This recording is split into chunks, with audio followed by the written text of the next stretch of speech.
This reaction is very common. It highlights this prevalent misconception that often leads many professionals to overlook the benefits of a very clear and a robust communication strategy.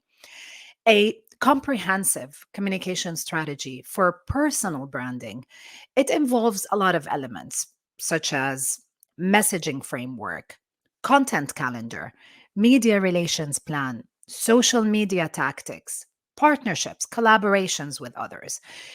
They even have crisis communication procedures, and details, just so that you make sure that the personal brand is really well shaped.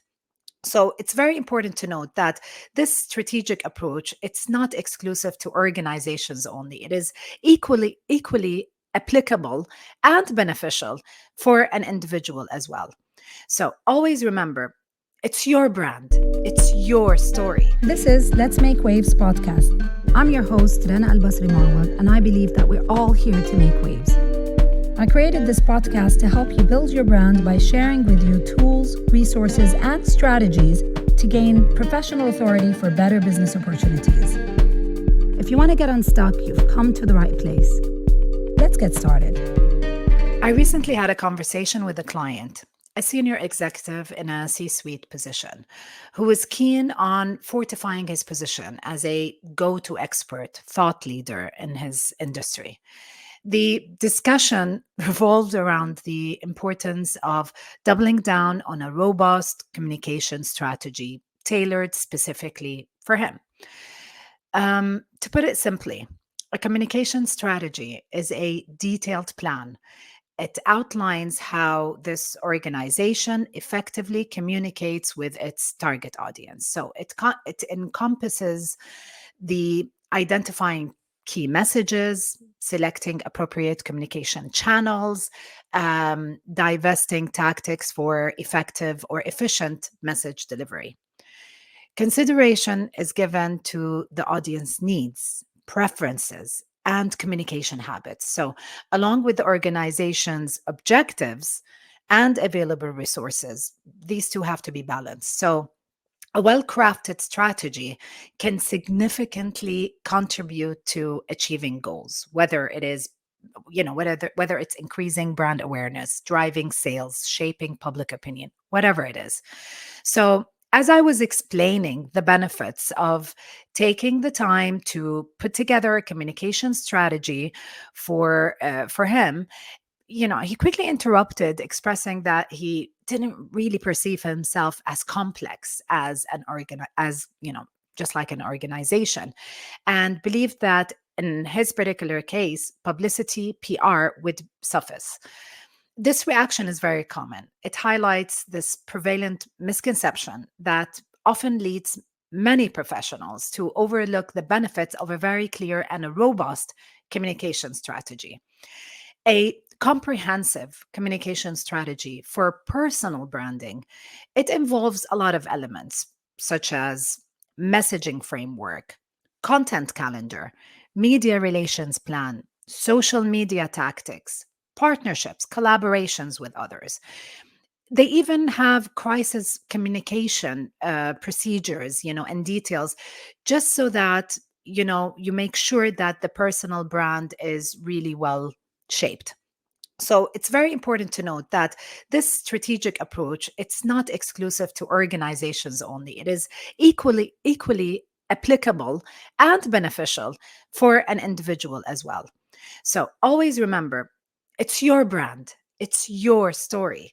So today, in this episode, I'd like to outline the various tools in the toolbox of a communication strategy tailored specifically when you're building your personal brand. But here's a caveat. Before we delve into any specifics, I'd just like to acknowledge that a very good detailed communication strategy, it's like a precision tool. It cannot be condensed in today's episode. So what we're going to be focusing on today is the fundamental outline, what's relevant to crafting a personal brand within this episode's time frame. Okay? So what does a communication strategy for a personal brand encompass? All right, let's start from there. Let's navigate those waters a little bit. Now, there are key points to what a communication strategy has for a personal brand. There's the first one is defining the target audience. We have to start from there. And how do we define it? It's with a deep dive into the specifics of the audience, painting a very detailed picture of the people that you aim to reach. This is understanding the different forms of the strategy, the cornerstone. This is going to be the cornerstone. The second one is developing a brand message. So, this is where you craft key messages that will put together your values, expertise, unique selling points. So, make these messages very clear. They can resonate easily with your target audience. The third is building an online presence. And this is important because it's important to establish a digital hub for your brand. So whether through it's a professional website, social media profile, blogs, digital portfolio, you have to create platforms to amplify your message and your work. The fourth is leveraging content marketing. So let's embrace the fun part of the strategy. So, this is where you use diverse content forms, blogs, podcasts, videos, infographics, whatever you can use to communicate, educate, and engage with your audience in a very effective format. The fifth point is networking and collaboration. Now, this is where your personality will take the spotlight in the strategy. This is where you attend events, join industry groups, collaborate with other professionals, and basically immerse yourself in online communities. So it's not just in person, it's also online. And this is where you expand your network and you build meaningful connections. The sixth is influencer marketing. Now, whenever it's feasible, partner with the right influencers in your industry. And this is not only a way to broaden your reach, but it will also add a layer of credibility through this kind of association. Now, um, as we think about those elements that I just spoke to you about, remember that the real magic happens when you infuse authenticity, when there is consistency, and there is actual genuine engagement between you and your audience. So let's explore that more with further nuances that we can add to this plan. Um, First, it's measure and adjust. You have to equip your strategy with very clear KPIs, key performance indicators, because this will allow you to track your performance. This is the way for you to ensure that you can make the necessary adjustments that will help you to meet your goals.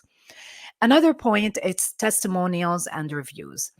And this is where you connect with your audience on a very personal level, where you gather feedback through testimonials, reviews, case studies.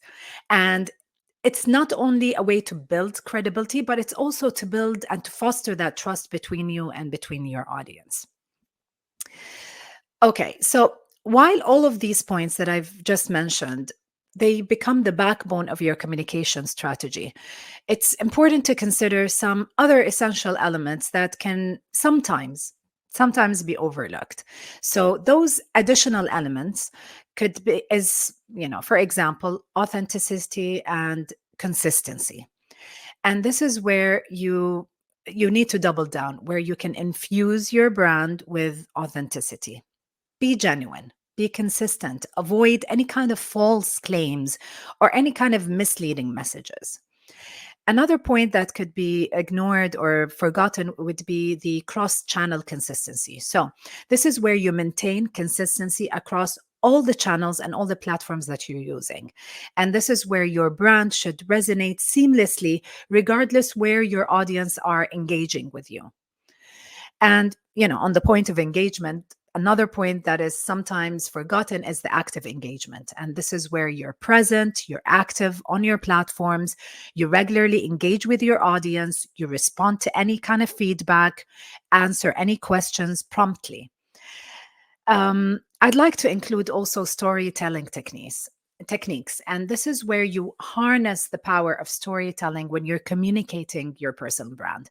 And this is where you craft a narrative that will make your brand relatable, memorable. This is where it connects.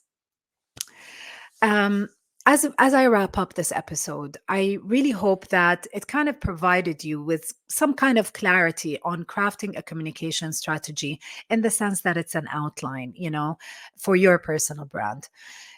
As a brand and communication strategist myself, I understand the intricate dance of creating and implementing these strategies to elevate your brand. So whether you're going solo as a professional, or you're going to seek support from a mentor, it's very important to also base it on market research. You identify your unique selling proposition, and of course, don't forget the cohesive visuals that you will be using. Thank you so much for joining me. Please feel free to connect with me through the links in my show notes. Please share your thoughts. I'd love to hear from you. And of course, as always, please don't forget to subscribe, review, and share this podcast with anyone you know who might find it valuable. Until next week, take care, stay inspired, and keep making waves. Bye.